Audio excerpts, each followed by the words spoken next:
Beyonce conspiracy theory kung saan siya ay evil at pinapapatay niya ang mga competitors niya. Na pinapatay niya daw ang mga artists na ito, si Michael Jackson, si Aaliyah, si Left Eye, dahil ayaw niya na masapawan sa music industry. Ito yung mga competitors niya sa music industry.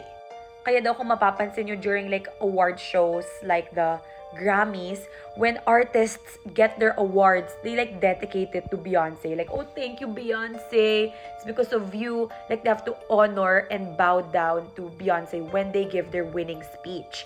Para hindi sila i-target ni Beyonce. Like, Adele did that, Lizzo, and also Britney Spears. Na para hindi i-target sila ni Beyonce, they have to pay respect to Beyonce when they get their music award. Kaya if you remember this moment where Taylor won an award, tas